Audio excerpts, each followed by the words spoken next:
মুমিন তাকে বলে আল্লাহর নাম শুনলে যা দিল কাঁপে পাবে, শরীর নড়ে উঠতে হবে, নিজেকে আলাদা করতে হবে। আমার আল্লাহর নাম, আমার মালিক আমাকে ডাকছে, এবার আর আমার পৃথিবীর কোনো কাজ নেই। সাহাবায়ে কেরামের জীবনী, আউলিয়াদের জীবনীতে আছে এরকম অসংখ্য আল্লাহর প্রিয় বান্দা, সাধারণ মুসলমানের জীবনী তো আমরা কিতাবে পড়ছি, যে কাঠুরিয়া কাঠ কাটতে গিয়ে আজান শুনছে, তো কুড়াল উপরের দিকে তুলছে, আজানের আওয়াজ শুনে পরবর্তী কোপটা সামনে দেয়। এই তো ছিল সাহাবা। এক বুজুর্গ এক কাঠুরিয়াকে বলছে, কাঠুরিয়া ওযু করে আসো, আসরের নামাজ পড়বো, তোমার সাথে নিয়ে যাবো। সেই কাঠুরিয়া বলছে, জনাব, কোন মুসলমান কি ওযু ছাড়া থাকে? কোন মুসলমান কি ওযু ছাড়া থাকে? এক কাঠুরিয়ার ঈমান কি ছিল?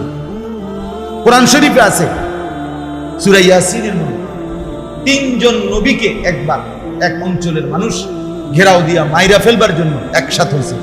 একজন কাঠুরিয়া, এই যে কাঠ কাটে এবং কাঠের কাজ করে, সেই ব্যক্তি এই তিনজন নবীর পক্ষে একাই সে আয়েশা, সে বলছে তোমরা তাকে মেরো না, ওনাদেরকে, ওনারা আল্লাহর কথা বলে, আর এমন যিনি আমাদেরকে সৃষ্টি করেছেন আমরা তাকে মানবো না কেন? এই নিজের ঈমান পুরা জাতির মোকাবেলায় এই একটা মাত্র লোক তিনজন রাসূলের উপরে ঈমান আছে। পুরা জাতি মিলে এই একজন লোককে মারতে মারতে হত্যা করে ফেলছে, শহীদ করে ফেলছে। কোরআন শরীফ وجاء من أقصى المدينة رجل يسعى قال يا قوم اتبعوا المرسلين اتبعوا من لا يسألكم أجرا وهم مهتدون। সূরা ইয়াসিনের পড়ি না আমরা, এটাই ঘটনা।